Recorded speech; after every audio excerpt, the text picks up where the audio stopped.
In these videos, I'll just be going over the problem. I won't be reading the problem aloud. All right, number one.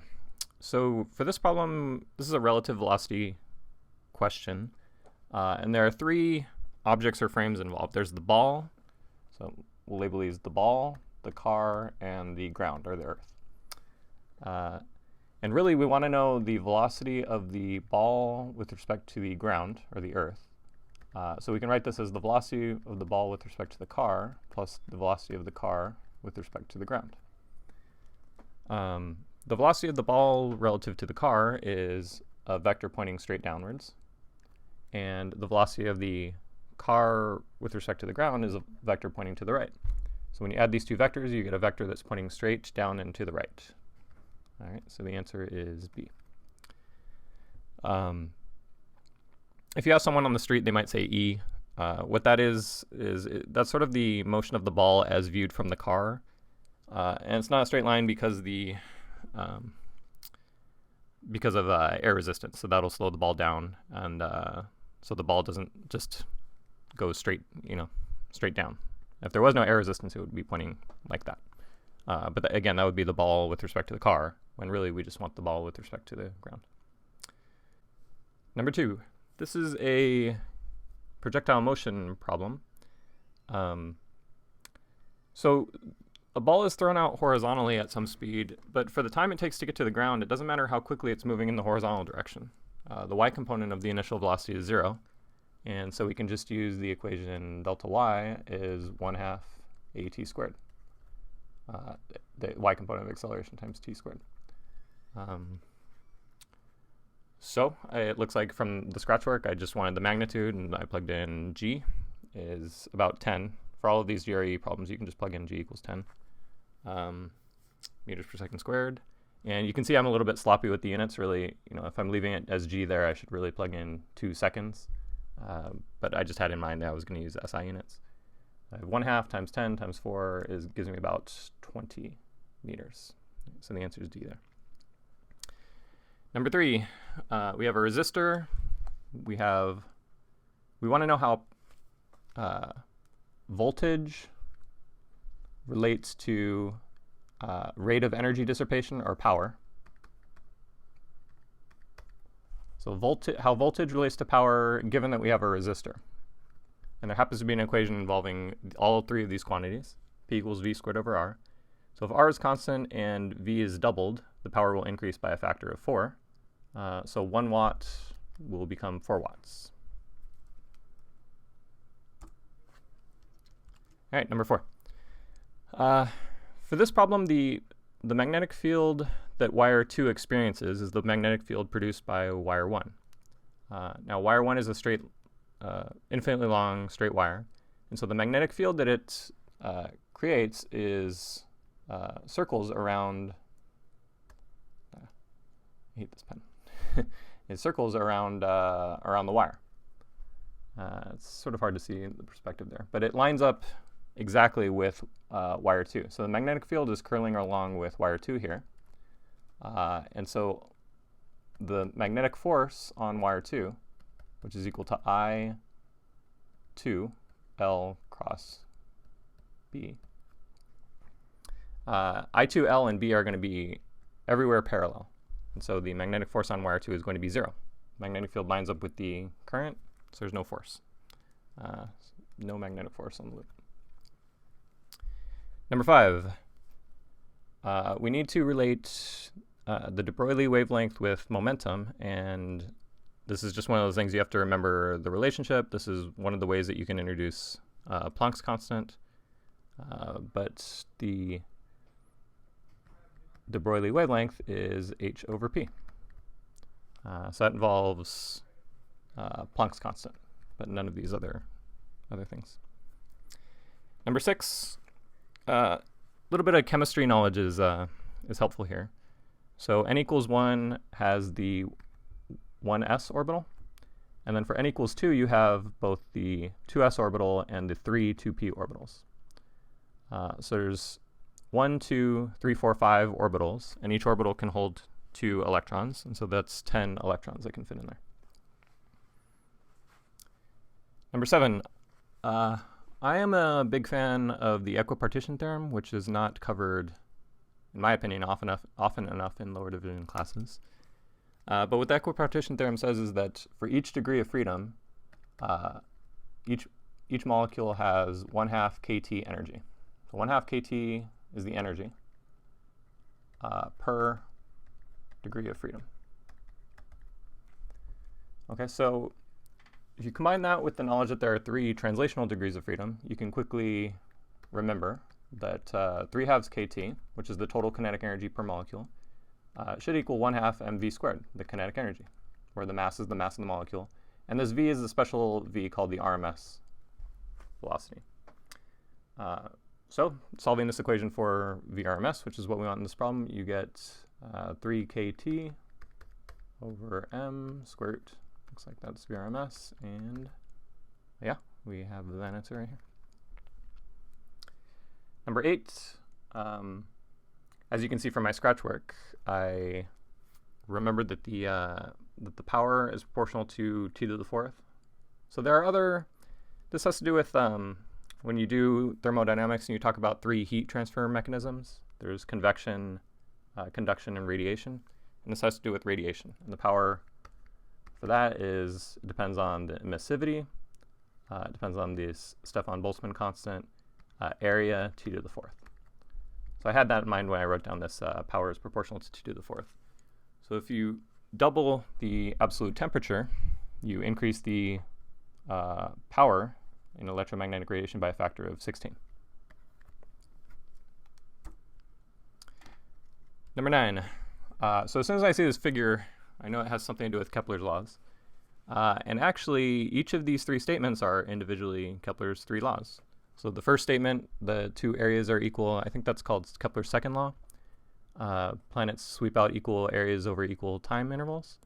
And that's a consequence of conservation of angular momentum. Number 2, the star is at one focus of an elliptically shaped orbit. That's Kepler's first law. And Kepler's third law, the square of the period is proportional to the cube of the semi-major axis. That's exactly what number 3 states. So it looks like all 3 of these statements are okay. Number 10, we need to, so this is a conservation of energy problem. We need to relate the energy stored in a spring with the kinetic energy. So all the energy stored in the spring is going to go to kinetic energy. That's what's let me set up this 1/2 mv squared equals 1/2 ks squared. And then it's solving for s. So cancel the 1/2s, move the k over, take the square root. And looks like you get b. Number 11, I guess I got wrong. I think that was one of the, let's go back and see. Yeah. So number 11, I said E, answer C. So I think you can see what's going on. You can see my confusion while I was taking the exam. Oops. I didn't know whether the problem was talking about a 3-dimensional harmonic oscillator or 1-dimensional harmonic oscillator. So I suppose by denoting that the angular frequency is omega, that's along a certain dimension. So I suppose implicitly that this is implying 1-dimensional motion, but that wasn't immediately obvious to me. So I incorrectly said E. But you know, for a 1D harmonic oscillator, the ground state energy is 1/2 h bar omega. The first excited state is 3/2, has energy 3/2 h bar omega, then 5/2 h bar omega. That much should be clear. Yeah, if it was 3D, the answer would be E, but oops. Oh well. Number 12, for the Bohr model, I suppose that as I was reading this, the thing I had in mind with the Bohr model is that the angular momentum is quantized. So one of the equations that I wrote down here right away is L is nh bar. That's the quantization of angular momentum. But they don't ask about angular momentum here. They ask us to relate linear momentum with radius here. The linear momentum at radius Rn is given by which of the following. So I know I needed to introduce linear momentum here. And so what came to mind is, well, I can relate linear momentum with angular momentum. L equals mrv, or r times p, the linear momentum. You know, Bohr model, you can make it as simple as you want. I mean, we're assuming a circular motion here. So mrv, the linear momentum is perpendicular to the to the radial vector there. So there's no sine theta or anything involved. So that's just combining those two equations to get rid of the L and see how linear momentum depends on these things. And it looks like I get exactly what they're looking for. Number 13. We have a plot here, a log-log plot. And so what that means here is that, so we have a straight line on the log-log plot. And that means that plotting log y versus log x gives us a straight line. Log y equals m times log x plus b. So if you solve this for y, if you do, I guess, base 10 to the power of both sides, you get y equals a constant times x to some constant power, whatever the slope is of this line right here. So for looking at the answer choices, there are only 3 that satisfy this, A, D, and E. So you can rule out B and C right away. And the exponent needs to be the slope of the line. So really, if this is, so because this is a log-log plot, this is x, but log x would be 0, 1, 2, 3, and then log y would be 0, 1, 2, 3. So the slope here looks like it's, so rise over run would be 1 over 2, or 1/2. So it looks like this m value is 1/2 here. And so it looks like we're leaning towards A over D and E. But just to double check, you might as well plug in a few values. So for example, if I plug in x equals, well, maybe not 10 because I don't want to take the square root of 10, but if I plug in 25, square root of 25 is 5 times 6 is 30. So this should give 30, and it looks like y equals 10, 10, 20, 30. Looks like that seems reasonable. So maybe check a few values just to make sure you're okay. But you can convince yourself the answer is A. Number 14. There seems to be one of these statistical sort of questions every GRE exam. Here we have 2 measurements of the same quantity. So you would expect that the more you measure, so suppose you're measuring the same quantity and your error, everybody's error was always plus or minus 1 kilogram. You wouldn't expect the error to grow with every measurement. So suppose people kept measuring 11 plus or minus 1, 11 plus or minus 1, etc. Maybe a couple tens thrown in there, and they were all plus or minus 1. You wouldn't expect the error to grow ever as a result of this, measuring the same thing over and over. So right away, you wouldn't assume that the error would grow. The uncertainty for the weighted average is equal to which of the following? You wouldn't expect it to get any worse than 1 kilogram. So immediately I sort of ruled out these 2 answers here just because they were bigger than 1 kilogram. And also sort of the, I guess you wouldn't quite expect it to go all the way down to 1/2. So at this point you could sort of guess if you didn't know the formula. It turns out that the formula here for the error for a weighted average is 1 over sigma squared. So the resultant value. So if I call this measurement 1 and 2, there will be a sigma 1 is equal to 1 kilogram, sigma 2 is equal to 2 kilograms. The combined uncertainty will be 1 over sigma 1 squared plus 1 over sigma 2 squared.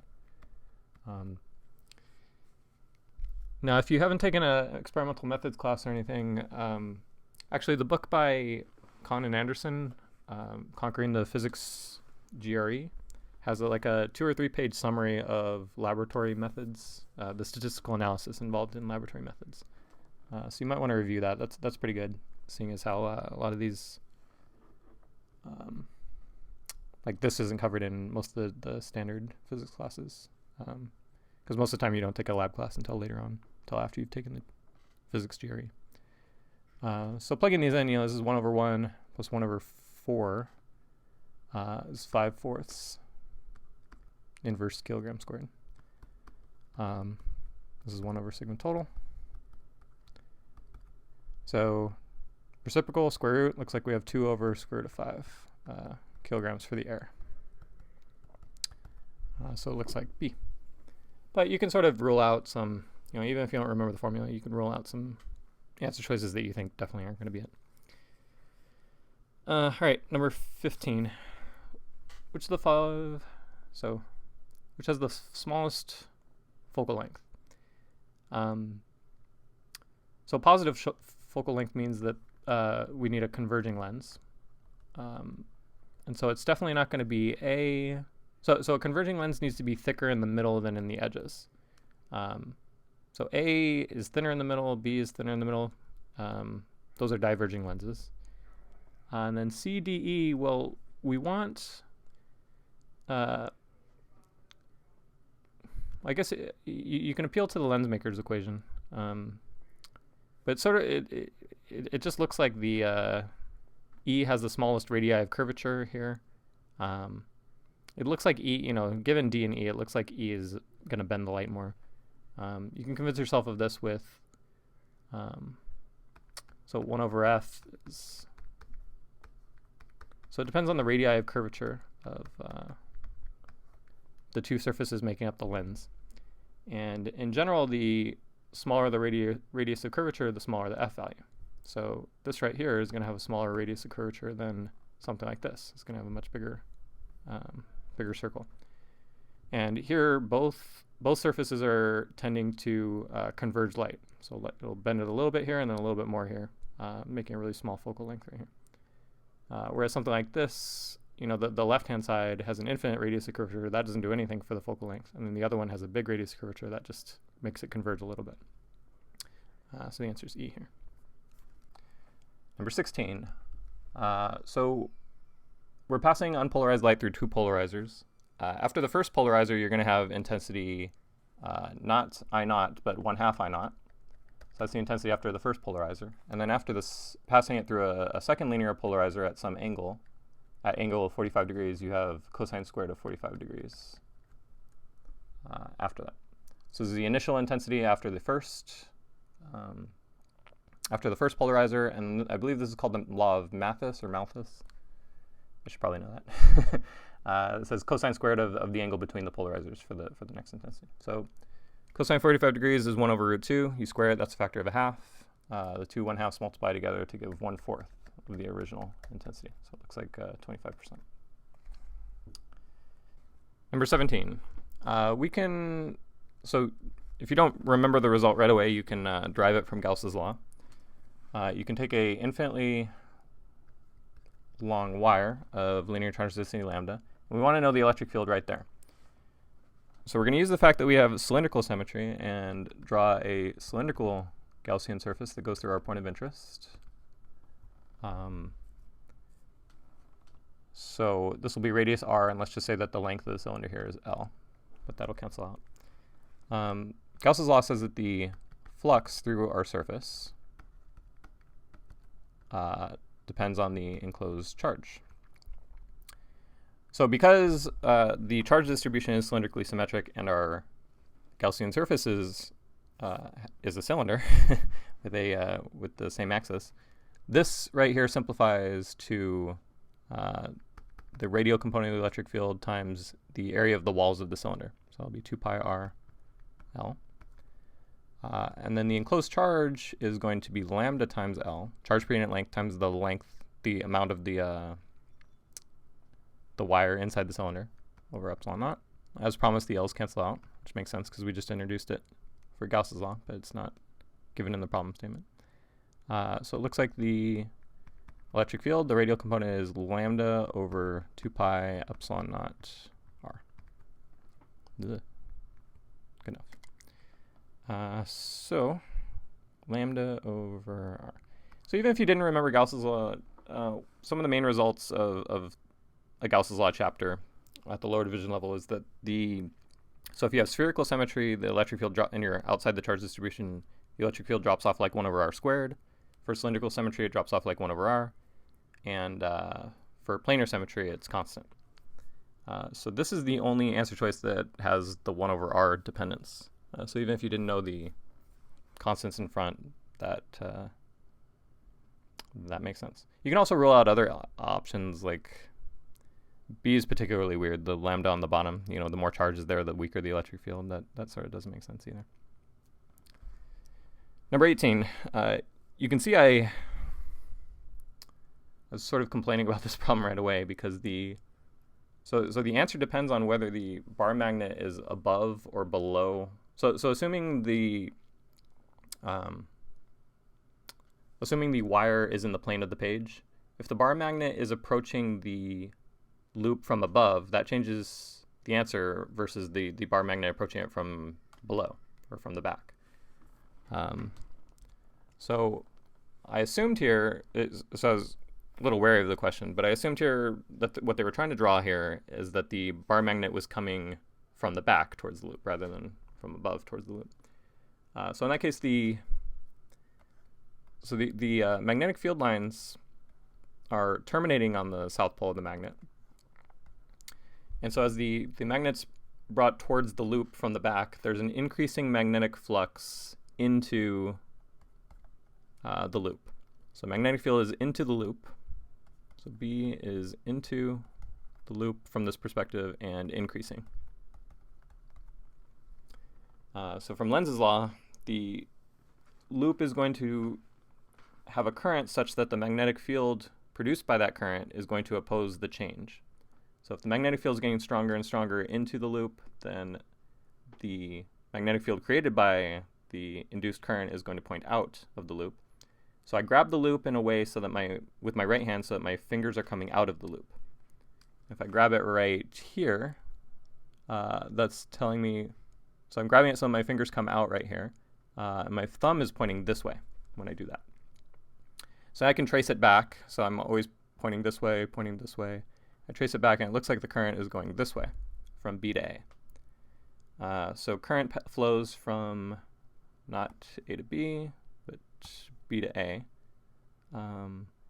So this is as the magnet approaches the loop. Once the magnet passes through the loop and then it is coming out the other side, the magnetic field lines are again going through into the loop, but then it'll be decreasing right here. So after the magnet has already passed through, then this will be decreasing. And then the induced current is going to want to help out the magnetic field. It's going to want to restore the magnetic flux that's being lost as the bar magnet is being pulled away. So then the induced current will be in the opposite direction. So we need an answer choice that says that the current is B to A at first, and then after the bar magnet passes through, it goes from A to B. So it looks like E is the best choice for that. Number 19. This problem has us relating temperature to the wavelength for which the power spectrum is a maximum, and that's called the Wien displacement law. So you have lambda times T, lambda max times T is constant. If you double the temperature, the wavelength for which that spectrum peaks has a wavelength that decreases by a factor of 2. So here we're going to decrease the temperature by a factor of 20, which means that the wavelength is going to increase by a factor of 20. So from 500 nanometers to 10,000 nanometers or 10 micrometers. So it looks like the answer is A right there. Number 20. We can actually use, again, we want to relate temperature here to something, but this time we want to relate temperature to the scale factor of the universe, A. So temperature, which is proportional to 1 over lambda. Temperature, energy, frequency, proportional to each other for electromagnetic radiation. With that in mind, temperature proportional to 1 over lambda, and lambda is increasing along with the scale factor of the universe, A.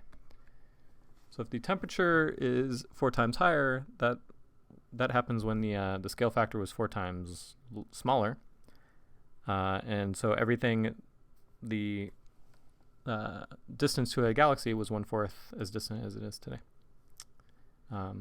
You can see I ruled out D and E right away, just because if you're going back in time to when the universe was hotter, the universe wasn't as big, just because the universe is getting bigger and bigger. So you can, even if you could rule that out, it's worth it to guess. And then there's no real reason for a factor of 4 here and a factor of 1/2 here. It's tough to reason why there might be a square root right there. Okay.